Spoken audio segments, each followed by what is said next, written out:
Good to go. All right. So yeah, my name is Andy Roeske. Like I say, I am by day a pharmacy data conversion programmer. As exciting as that sounds.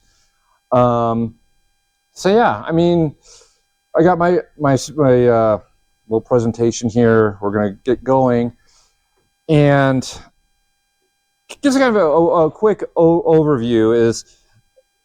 This is, I started out doing N-scale models for my dad. He had an N-scale train layout, and if any of you done, I'm sure some of you have done model trains, and N-scale is small and it's hard to get stuff for. So I just started making things like rain dryers, things like that. And Bigfoots. A Bigfoot is actually the #1 seller I had. And I decided, it's like, you know what, I'm going to go on to Etsy because I'm sure somebody else wants this. And the next thing you know, I'm getting a call from a gentleman named David, or a message that I had, who are you? And he says, well, I know Mitch, and he says, you do 3D printing and you can make me an airport terminal. Well, all right, so that's what we did. And started out with that, and I had one 3D printer, and it was just, again, apparently at the time, this was 4 years ago, 3D printing kind of is in its infancy. There were maybe a couple people in the industry, but you couldn't really, there wasn't any, you couldn't go online and buy this stuff yet, right? So, and as I was thinking about it, it's like, you know, everybody could, you know, I'm assuming most of you collect the aircraft, but you need a place to display them too. I was like, okay, well, that makes sense to me. And since then, things have just blown up. And I've got, and the number here is actually out of date, I've got 120 plus unique towers right now, which is kind of like my little niche that I've personally gone down. And I do any scale. You want something?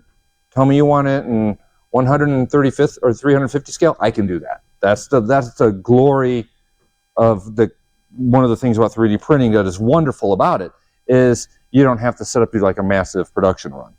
And so while 1, 200, 400, and 500 are the most common,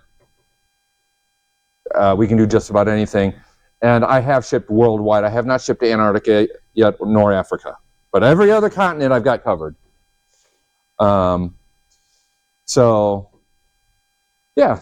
So just as a quick overview of the towers that I do, everything does start as a custom request. All right, so you can see like over here, and I did it right. So on the left side, this is the day when I sat here and I thought, you know what, there might be something here. I'm looking at this on my board that I've got stuff set out here, and I'm like, that looks pretty cool. And these were just custom people, but say, can you make this tower? Can you make that tower?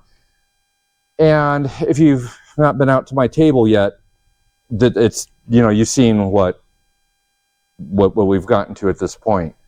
And I do, well, I do concentrate on domestic. You'll see, I do have international terminals. It's just, I do what people request.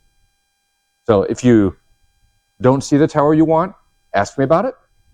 I'll probably add it to my list. It's probably already on my list. It's very long. All right. So yes, definitely, you know, I got almost everything here. I've sold out of some stuff, but come check it out. Again, custom orders. If you decide that you want a 1 in 100 scale, like that Denver that's sitting out there, like that one's sold. But I mean, if you want the 1 in 100 scale tower of your favorite one, let me know. I can do that too.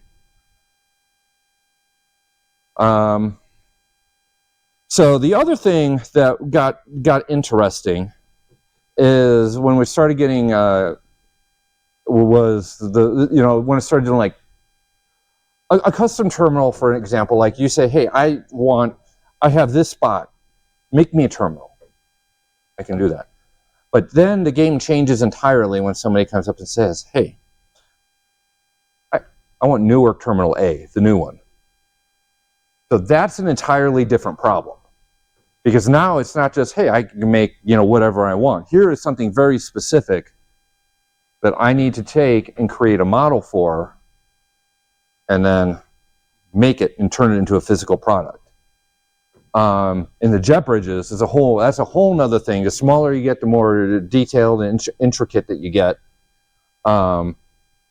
The jet bridges, I've just come out with a new type. If you haven't seen them, come over, check them out. They look cool. And as far as I'm aware, they're the only ones you can get in 400 scale that actually are like 3-tube expanding design. Everything else is 2 tubes. So, and you can, it's hard to see, but I got those here. But this was our display at the Newark Airliner show this last September. And yeah, we had it out there. But we do it all. And okay, here's a close-up.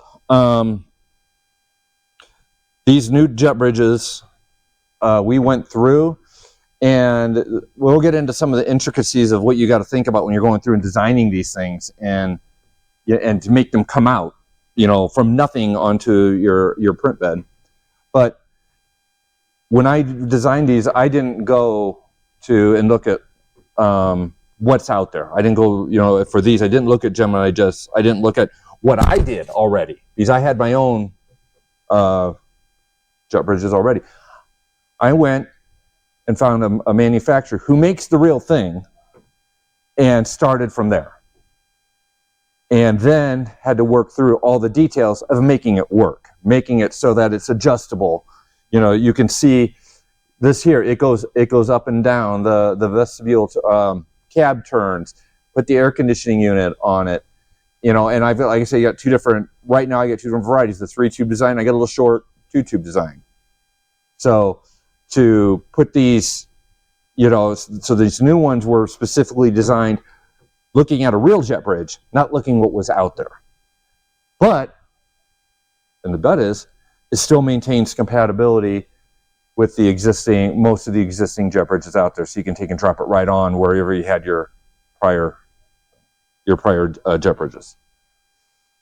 So, so a couple of just some things that we got out in the wild that I've done. The first terminal that I talked about, that David did it, we're actually on version 2 of his terminal. So the first one, it was my early days. I only had a single color printer. We'll get into that aspect here in a little bit.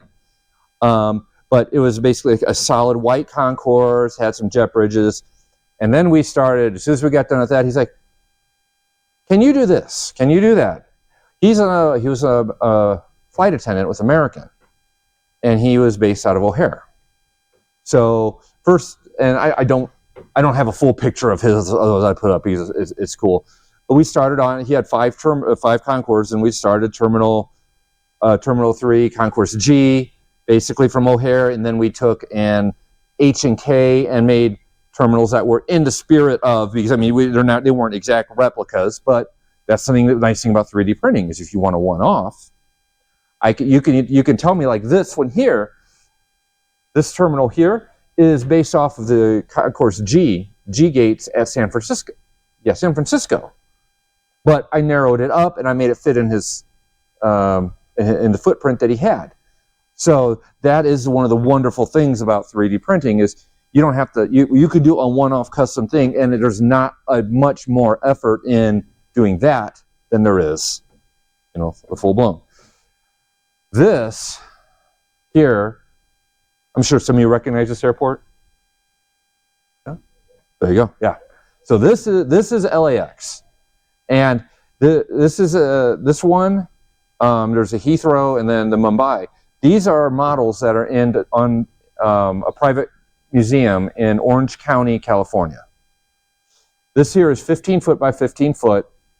It has terminals 1, 2, 3, 4, 5 is kind of camouflage, 6, 7, and 8. And then it's got the Tom Bradley International Terminal and then the Westgates.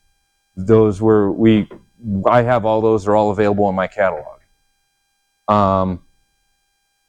And then I also, you can't see it here, but I got the towers, the theme building as well. So we did that.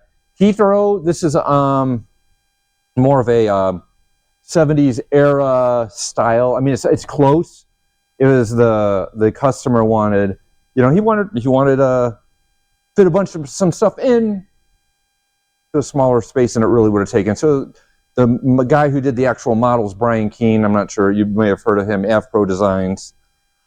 His stuff's all over the interwebs. You might have seen probably these pictures or potentially before. Now, Heathrow was interesting because this is the first terminal that I did that was lightable. So we actually the windows were 3D printed clear, and we started playing with, you know, he would put LEDs so it could light up. And then Mumbai took it to another level. You can actually see the lights kind of sticking through the skylights here. So you can actually now, using certain technologies, 3D print in color, which, you know, 5-6 years ago was possible, but was not really within reach of most people. We also do other little things. You know, one of my best sellers is, you know, these little guys here, FedEx caravans in 1:400 scale. I've got some over there. If you want to come see them, they're small. These pose a very unique challenge in 3D printing.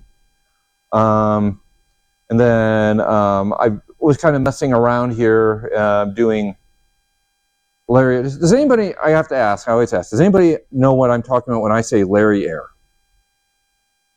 Okay, so I've got to tell you, so has anybody heard of the TV show Schitt's Creek? Okay, in that show, there's like 3 or 4 episodes where they reference a fictional airline called Larry Air, and they don't tell you what type of planes they fly, they don't take, they didn't tell you there's no liveries or anything like that. So this was an interesting use of artificial intelligence. I went to ChatGPT and I said, so what would, if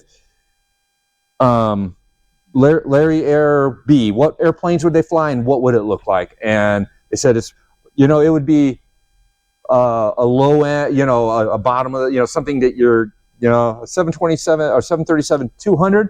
Not many of those. That would be something that they would fly nowadays, and a very tacky paint scheme. So that's where that came from. But that's a little fun thing. I got some of those over there if you want to come look at them. I kind of use those on the layout. These are fun.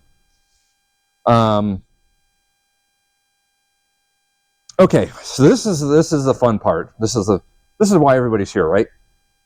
So does everybody, first off, 3D printing is an additive manufacturing technique. So many of you might be familiar with like traditional manufacturing. You'll hear like CNC machines, milling, lathes, things like that, where you start with a block of metal or something and you start cutting things off. And then what you end up with is your final piece. 3D printing is additive. In other words, you start with nothing and then you start building it up from there. That's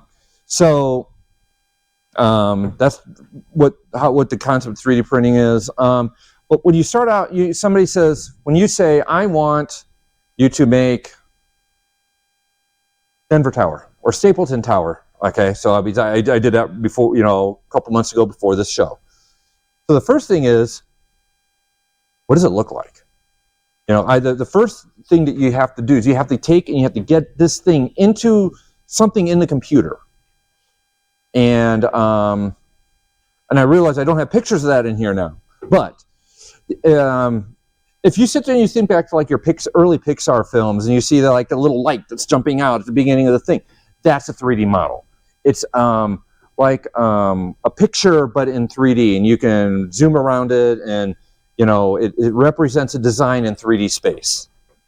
So the first thing that you have to do is you have to get your references. And if one of the best references out there for this is Google Earth Pro. It's a free download. Most airports, but most buildings, most towers are in there in 3D already, and you can go in and you can actually measure, you know, and take measurements, look at them, and all that fun stuff. Sometimes that's not available. Shockingly, that Mumbai airport, even how cool it is and how modern it is, there is not a 3D model on Google Earth, and there are very few pictures of it. So that's the other option, is pictures. You know, if you can see it, you know, if you think about, if you take like you've all seen the views, you can take a side picture, the front picture, the top picture, and you can kind of get a 3D model of it in your head. That's almost exactly what we do here. Then it has to be, and then that's the CAD aspect, computer aided design. There's programs out there, free ones that you can use, called, like the one I use a lot, called Tinkercad. You can go to Tinkercad. Yeah, okay, I got some nods over there. And yeah, so that you build it into that, and those programs. There's other ones out there that you can use. 3D Max is one. Fusion, which all of those were made by Autodesk, who's the AutoCAD people. Then it's a matter of printing them, and the joy of that is you cannot print over air, and we'll come back to that here in a second. But usually, so the first time somebody says, "Hey, okay, I want to print it," if it's something new, I go, it comes out of the machine, and usually ends up in a big mess of spaghetti. It looks horrible because it failed, because it didn't stick to the bed, or it didn't. It didn't stick very well. And then, so yeah, sometimes it takes a couple times to test it, and then once I get it done, then I can save that program and you can repeat it. Production, this is an interesting thing here. So your mass production, when you go to like somebody like Gemini Jets, where they got the mold or whatever, when they're going to knock out something, they're going to knock out thousands, tens of thousands at a time. I make 1, 2, 3, 4. But it's that's the cool thing about 3D printing, is it does support that that one thing. So if you want one thing from me, I can make it. It doesn't cost me any more to make just one than if I went and made 15 or 20 or 30 of them, which is what makes it very useful or very convenient for this hobby, because we can I can tailor exactly what I need to make. And since I do this part-time, that's a huge thing. So I want to talk about, there's 2 different types of 3D printing out there that are commercially available. I'm going to talk about resin first, and the reason I'm going to talk about it is because that's not what I do. So resin is basically a pool of liquid, and they hit it with UV light, and it solidifies each layer, and it moves up, and it can get extreme detail. Some of to the point where these things look fantastic, as good as you can get the model. They're a bit slower. They're not quite as durable. They can be brittle. You've got to cure them. So after you make it, you got to take them, either put it in light, throw it out in the sun, just to get everything so it firms up and doesn't break. I've got a guy that we're playing with it because it does work good for the very small stuff. The biggest problem is you can't do color. You can choose one color, and you usually do like a white or a gray, because it's going to have to be painted. So that's something that as a company, we're looking at. But I don't paint. You don't want me to paint anything of yours, because that's just not my thing. So FDM, filament deposit methodology. I don't remember what the exact stand for, but regardless, what this does is think of it like one of those cookie guns that you see, like a icing thing that you squirt out the icing on a cake. What it does is it actually heats up a plastic that's fed in via filament and pushes it through a very, very small nozzle, and then this, draws out the shape that it wants. And you'll do layers between 0.08 and up to 2.24 millimeters in thickness. I can't think of the decimal or the inch equivalent sorry, I work in millimeters all the time on this. But you kind of idea what a millimeter is, and but you're talking small, or very, very small. And so you'll go through and it'll draw out one line, then it'll move up, and then it'll draw another line, and then it'll move up and draw another line, or the shape. So it gradually just moves up the thing. So you can go larger with it. My printers, the common printers that you can get out there, which we'll talk about in a bit, you know, more specifically, are usually 10 inches by 10 inches, is about as big as a part as you can do right now. Unless you want to spend money and get bigger ones, but that's typical for consumer grade.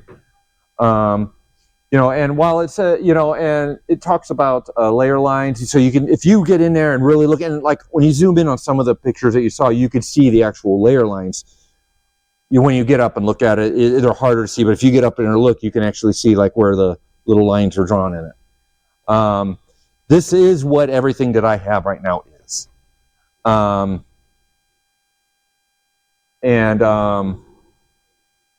So, and here's where the fun thing the fun thing comes in, because everybody goes out. You know, you want to buy your first 3D printer. You go out to Bamboo Labs is a very common one. I mean, some of you probably heard of them.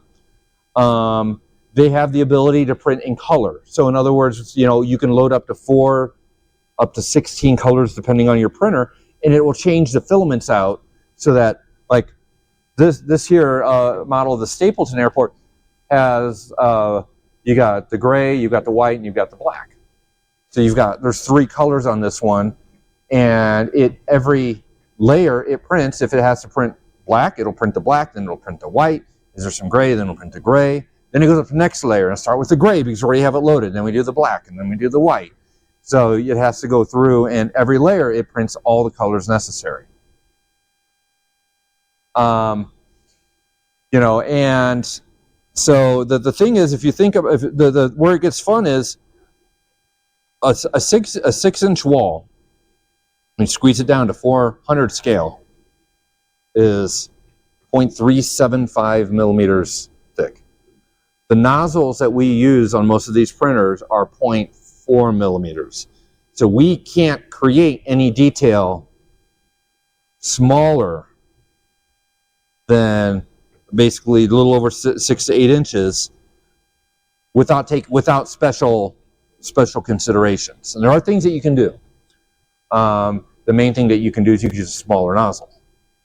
You can go to a 0.2 millimeter nozzle, but now your print job just automatically, now it takes about 10 times as long as it did prior to that. So a lot of this is all about balancing acts.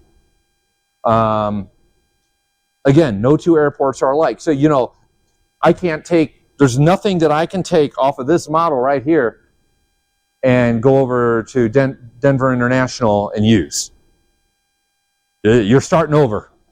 You know, sometimes with some of the towers, maybe, because, you know, if it's a similar style, maybe, but in general, especially the terminals, no, you're starting over every time. So if I'm making this, you know, I'm making it for maybe 1 or 2 people. You know, over time, perhaps, but that's the one thing. The glass. So I want to talk about glass a little bit. Most of my models that you see, I generally just put black windows in. You can get a clear filament and you can put in there, and I've done that sometimes, and if you want to do lighting, but now you have to build internal structure into the terminal to run your light channels. And that can add a lot of complexity. And kind of a good thing is the clear doesn't print clear. It's a clear-ish. It kind of gives a glazed appearance. So when you put a light back there, it actually kind of blends in. So it looks pretty good. So that actually works out well. And this, when you start getting small, you know, again, you know, like the ledges here, you know, those are probably actually a little big for scale, but you need to make them so that if you don't touch them, they fall off. So that's one of the other challenges. You start going into the larger scales, like 1 and 200, you can get away with more. And, you know, again, I mean, how many of you collect again? Everybody pretty much. You're concerned about, you want it to look right. You want it accurate. That is my number one thing.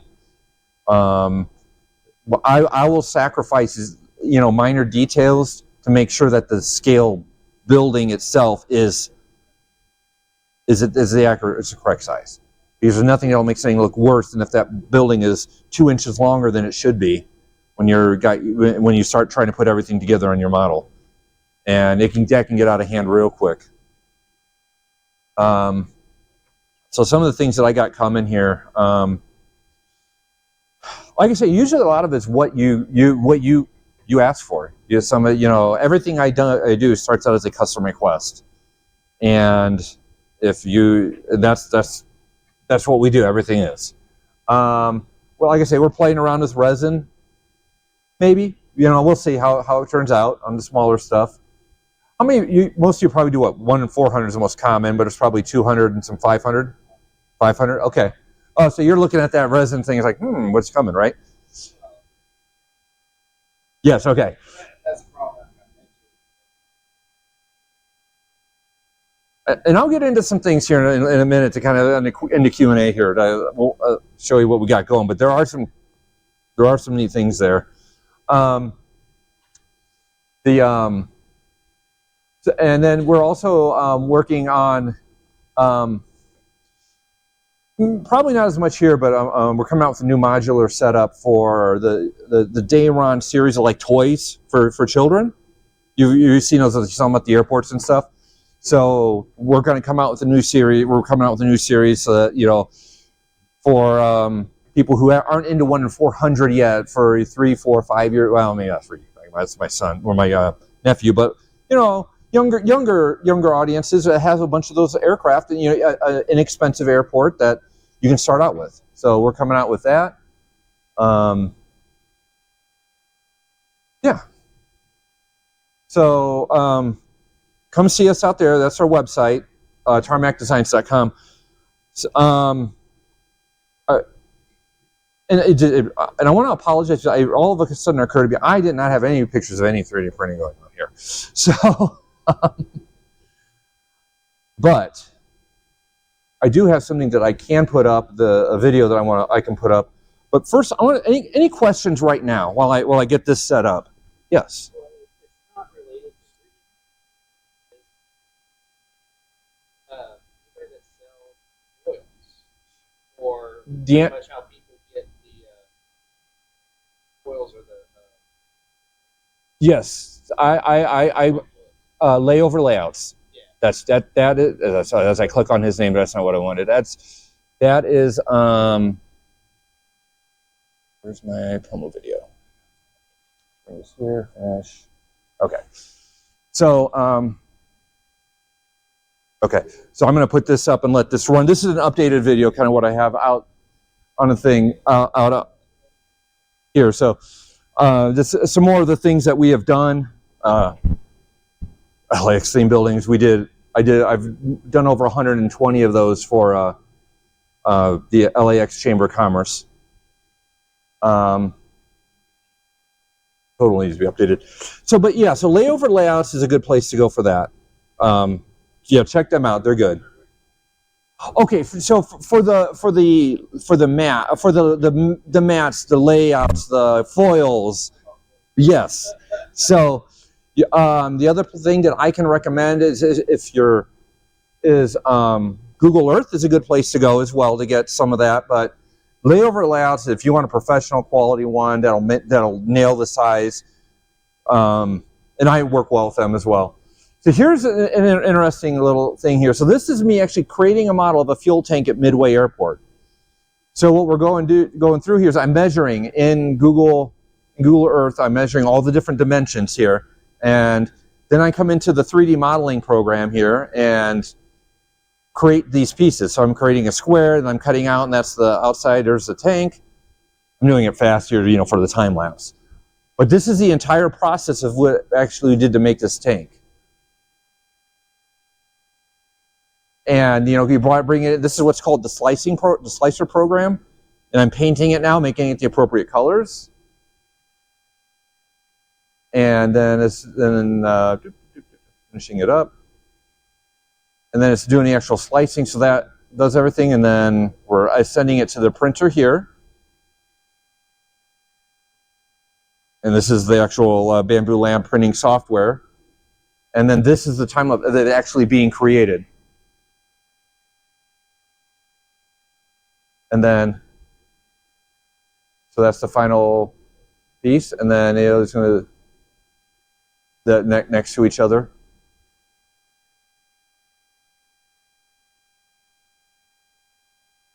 So, yes.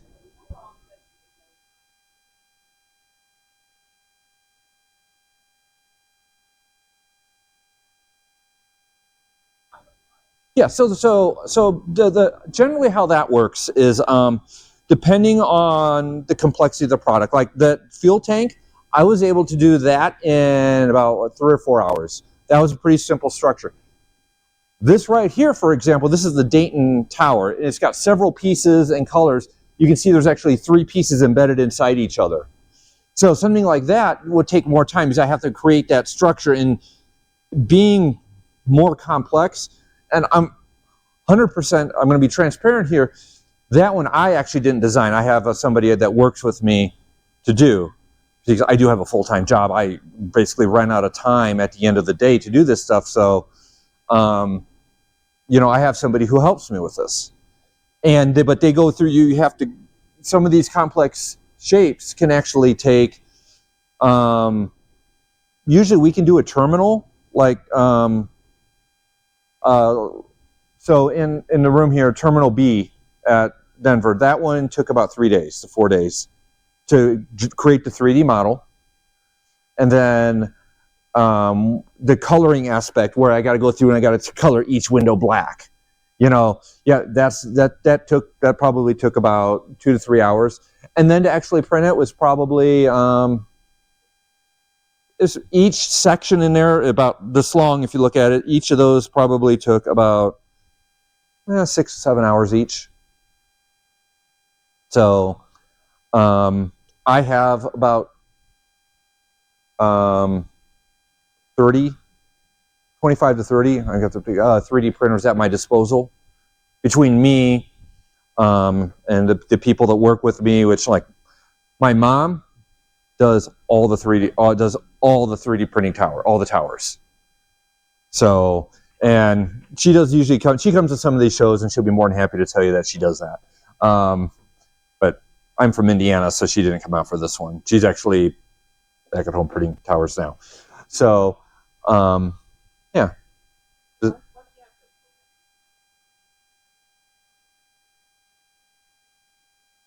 Yep.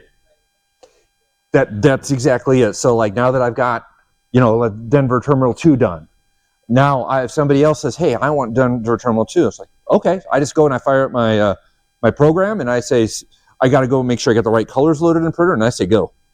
That piece gets done, I pull that part off, it go. Just kind of just cycle through them. Yeah. So once you get most of them done, you know, once you get it done, yes, you have it. And if you go through and you do the next, like, you look at the Denver Tower, for example, that looks similar to Newark Tower, looks similar to MCI, looks similar to SDF. So once you have that thing, you know, if you're just making modifications, like, oh, this one's just a little bit taller, I got to change the colors, it's got a door here instead of a door there. You know, you can modify your existing models, and you know, you can get some reuse off of them. But something like the Stapleton Tower, there's nothing else like that. So that's a one shot thing. You do it, and you're not going to be able to use anything else on that again.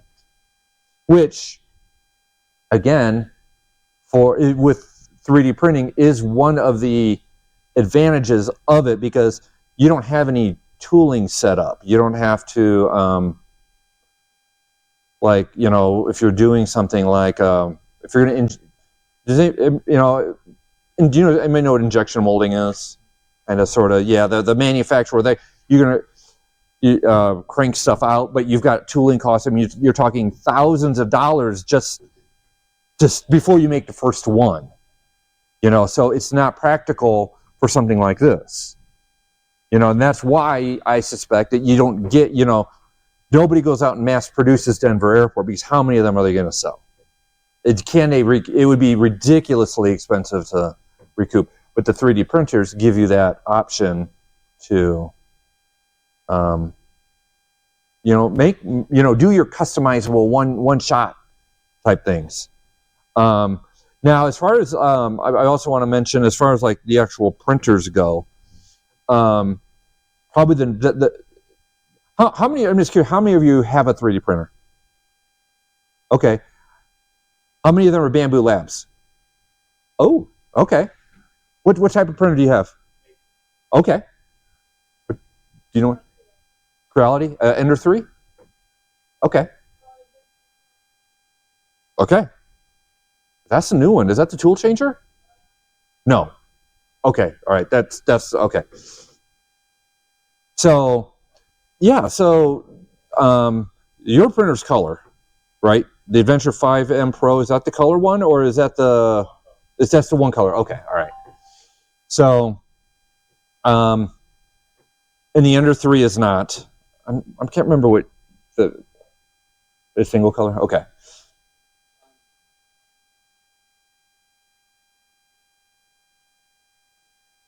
P1S. Okay.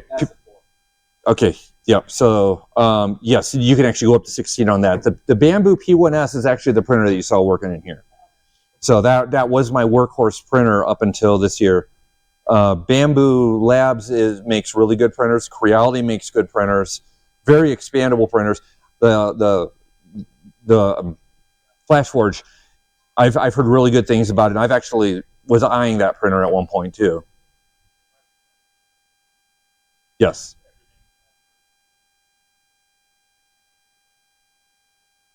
And that's the one thing that deal with the Bamboo printers is that it has an ecosystem built around it. So you can go buy it, you can come home, and you'll be set up within. Yeah, well, yeah. But within an hour, you could be printing, and you can go online and you can go right into Maker World. You can download stuff now, and you can just say, slice it, go print, and it's about as out of the box experience as you're going to get. And what I've switched to lately is the Snapmaker U1, which is it's called a tool changer printer. And I want to make this point here because if you so you know what happens when you're sitting there and you're with you've got your black paintbrush out and you're painting black, and then it's I gotta go clean. Yeah, how much you have to clean it up before you dip it into that white paint. Otherwise, you're gonna ruin your white paint and your model and everything. That same issue happens in 3D printing. So you're heating that filament up to almost 450 degrees, and it's just going through. And when it's okay, I'm done printing black, I want to switch to white. Well, you got to get rid of all that black that's in there. So the common thing now is you go in and it cuts it off, it pulls out the black, and it shoves the white, it feeds the white in. But now you have to purge. You have to take and you keep pumping white filament through until you know that you got all the white out, or all the black out, and that takes time, and it also wastes material.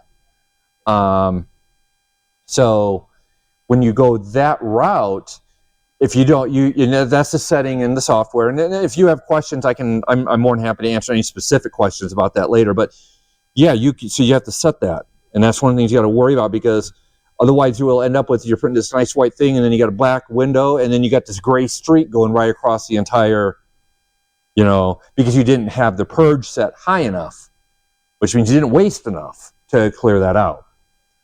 And a color change could take up to 2 to 3 minutes. And if you're changing every layer and you have 500 layers, you can do the math on that. Yeah. So a P1S right now actually they're working on phasing it out. They've released a P2S now. So you can get a P1S, which is still an excellent printer, for probably in the $500 range. You can get the P2S, which has some other advanced features. But functionally, it's going to be the same thing for a little bit more. Now, the other thing that I want to tell you that I have switched to, and again, so recently, I don't have video of this. So if you look up the Snapmaker U1, you're limited to 4 colors right now without going into crazy stuff, but it's a tool changer. So what that means is you've got 4 independent hot ends in the printer, and you've got color black loaded in 1, white loaded in 2, gray loaded in 3, tan loaded in 4. So you don't have to purge. When it's time to, I want to switch from black to white, it parks the black head, it grabs the white, and it just goes. Your tool changes 3 to 5 seconds as opposed to minutes.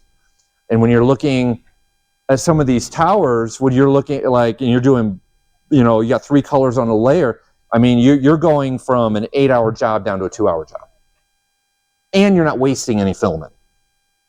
So if you're considering printers and looking around, the Snapmaker U1 is one that you want to consider as a direct competitor to the P1S, because that's what I went from too. Maybe, maybe not. Now, you were talking about 500. So what you're going to be looking into is the 0.2 millimeter nozzles. And have you been over to my booth yet? Probably, I figured. If we still have some if you haven't looked at them yet, look at the pipers that I have. I have 1 in 400 scale pipers, and they're tiny. And those are on the 0.2 millimeter nozzles. You can see some of the details. I mean, I can still print the tires and things like that on them. So that's, and if you want, even into larger scales, if you want to go really all out, you can definitely go with the 0.2 millimeter nozzle, but it does take more time.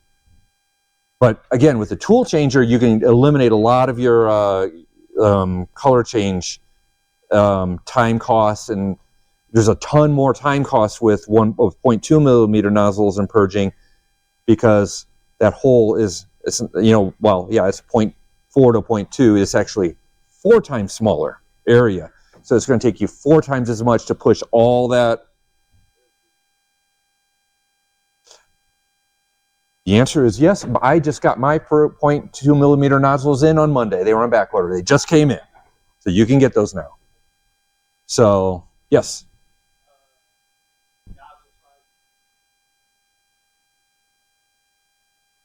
Okay. So I'm sure there's a formula, but when you're with a 0.4 millimeter nozzle, I typically would stick between, I wouldn't go any smaller than like a 0.08 to 0.12, but you can go up to about a 0.24. And if your printer's calibrated well, you'll have a hard time seeing the layer lines at a 0.24. You go much up above that, you'll run into issues. You can technically go up to about 0.32. I think it's 80% layer height to nozzle diameter is the most you want to go. So when you're at 0.2, you don't want to go much above 0.16. Otherwise, now you're going to get like this, But that's. Most of my stuff, if you go look at my models, almost like all the towers and the buildings I do at a 0.24 millimeter layer height. Some of the small, like the jet bridges, are like at a 0.2. And when I get into the smaller stuff, the more detail you want in it, the smaller you go. And that's another thing that I'm going to say about detail. When you're doing this models, there's an art form to it. So when you're creating these terminals, how detailed do you go? Do you put every single rain gutter, every single little vent on the side, every single, can you? Sure. How long do you want to spend working on it? But there's kind of like an art form that, you add, what are the prominent details that stand out? And you put those on. Like, I'm going to use an example, because it always is in my mind. Think Back to the Future, the DeLorean, right? I made some of those in N scale. Did I go in and, where I put the detail was people are going to be looking at the back of the car. We got the jets or the Mr. Fusion and those things. So you put those things on there and, make those stand out. It's detailed now. Okay, you didn't put headlights on it. Well, you're not going to probably see that in N scale anyways.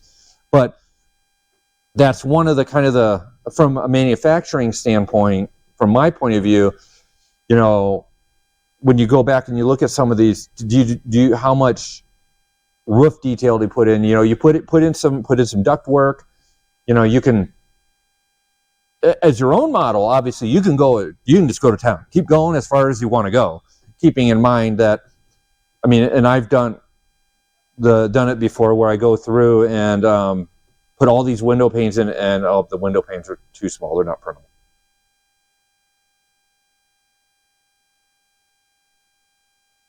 Yes. Okay.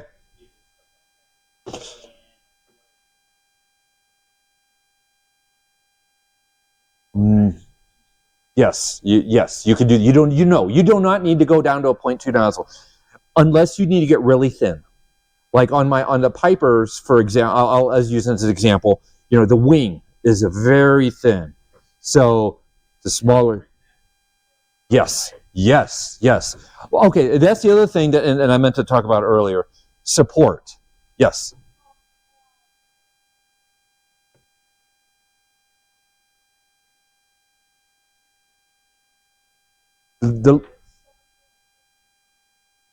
Yes. Right. Yes, it's printed in 2 pieces, wing up.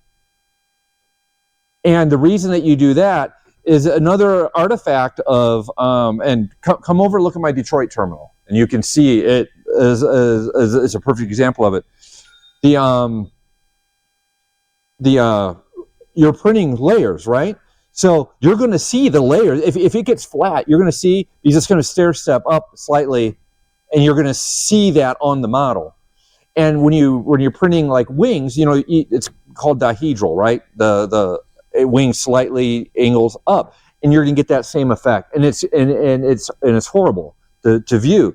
The other thing about it is when you print out like this, that wing is off the ground. Those of you who've had, you know, forgot to click the enable supports button on your slicers knows what happened when you try to print, you know, this far over 1/4 inch off the bed. It just there's nothing for it to, it has to print on something. So there's a support setting on there, and it builds like a mesh underneath it, and it prints on top of it, and at the end of the day you pop that off. So if you come back over to my table, and you can look at, I'll show you some of the terminals. So if you flip it over, you can see you know, where the supports were. And I've actually got some pieces with supports still on them. So what I do with the airplanes is I print the wings straight up in the air, because now you don't get that, you don't have to support the wings. Although on the 737 you have to support the engines. You have to get, because, you know, they'll hang out. But you don't get the layer line. You know, you don't get the stair stepping effect. So they just look nicer, and you can control the thickness better. Airplanes, almost always, I would recommend cutting in half and print straight up. So, and yeah, if you look at it, that's why you can see that line kind of right down the middle. So, again, you can come check and see what I got. If you want to see it much closer, you can say, oh yeah, you can see it. But, you know, yeah. Any other questions? Comments? Yeah. Okay. I'll start off by saying that I don't use ironing myself. But what ironing does is on the very top surface, and it only really works on a flat horizontal surface on the top. So usually how it prints those last layers, you know, just like 3, 4, 5, depending on how many you choose.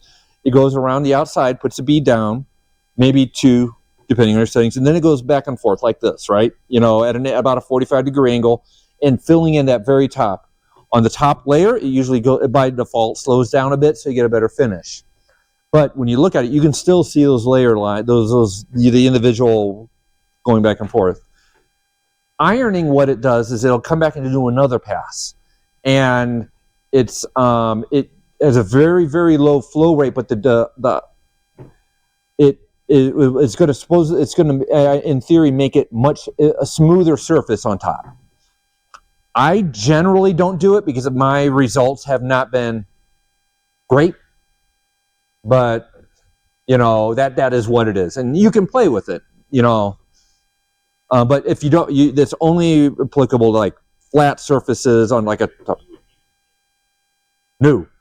You could check it and say, hey, do the ironing, but it's not going to do anything. So, yes. It's the biggest. So there's two things that, in my opinion, affect the reliability the most. One, is clean the bed. So, you know, even, you know, you can put sometimes I do use like the glue or the glue sticks, but clean the bed.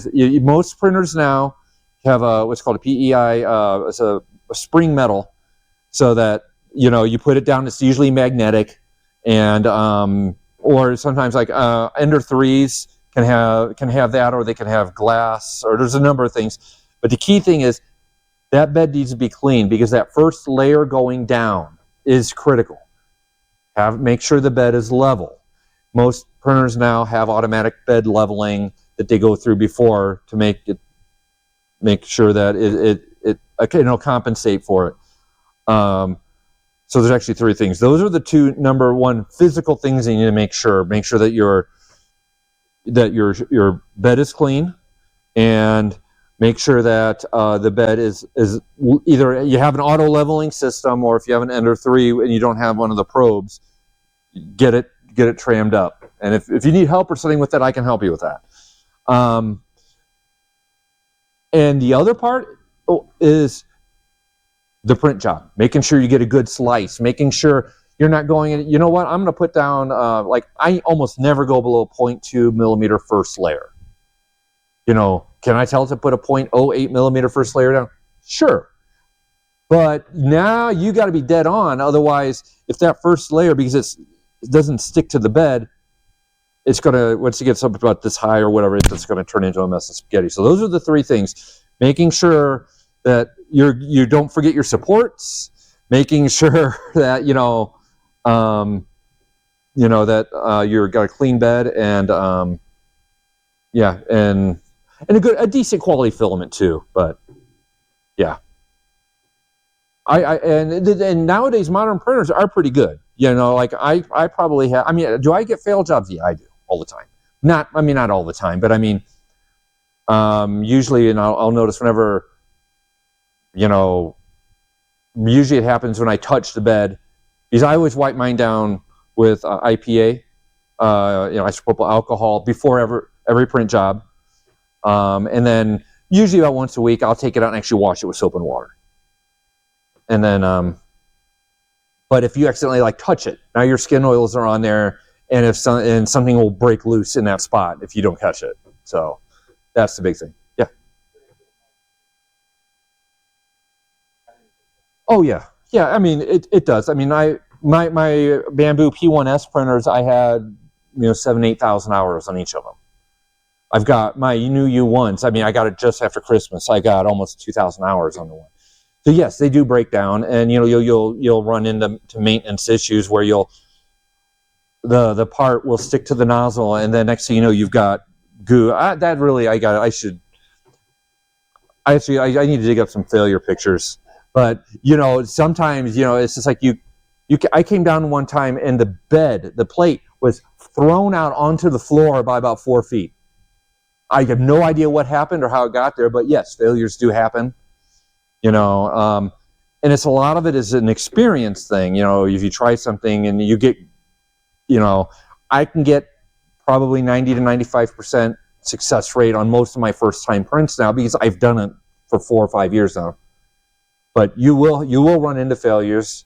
Again, don't get frustrated with it. YouTube University is your friend. If it's, and I don't ask me about resin printing, but feel free, contact me on the website. I have cards with my email. Feel free to contact me, and I'll give you whatever assistance you need. And say, hey, it did this, and I might tell you I have no idea what it did, because sometimes it's true, but I've probably seen most types of failures. Yeah, no problem. Any other questions? Comments? Critiques? Other than the lack of pictures, yes.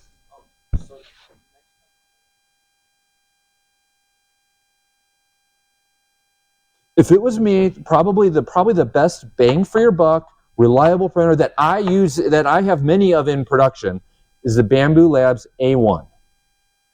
Or the Bamboo Labs A1 Mini, which is just a smaller version of it.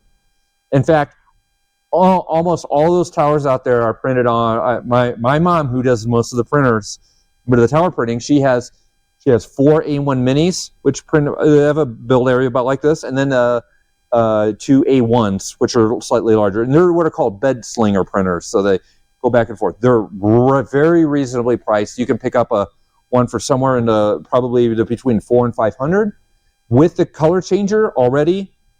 And again, Bamboo Labs is probably the best out of the box. If you've not done it, that's what I recommend. If you really want to, and you can get spare parts. You can buy any part you want for that printer online. They have 0.2 millimeter nozzles available. And since you're not like I say, if you're doing 1 to 500 and you're mass producing, if it takes 8 hours versus 2, it's probably not the end of the world. Whereas, like for me, if I'm printing, 300 towers to bring out here, that time is critical. So it depends what you're doing. Yeah. A1 Mini. So they use the exact same print head. They share common parts, but one is just a smaller version of the other. And so that's the Mini again is just smaller. I'm thinking maybe 6 by 6 by 6, maybe a little bigger. The A1 is about 9 by 9 by 9. This is what you can do. But those would be the ones. And if you got a micro center near you, I don't know if there's micro centers out here or not, but you can go there and buy them and walk out the door with them. Okay. Yeah, the one thing before I would go buy a P1S, I would at least investigate a P2S. Yeah, but the P1S again, you're going to get a good deal on it right now, and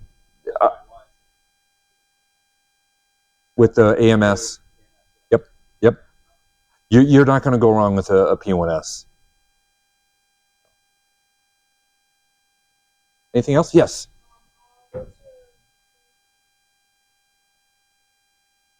Like what I've actually printed.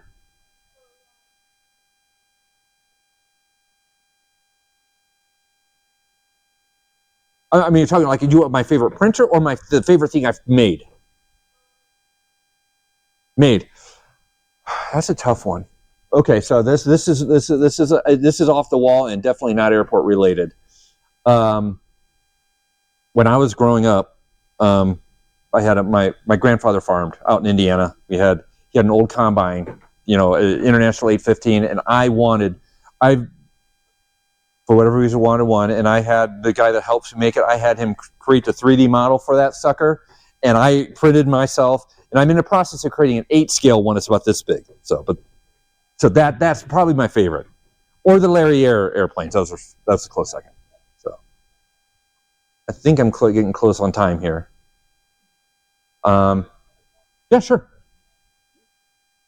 No, I do not.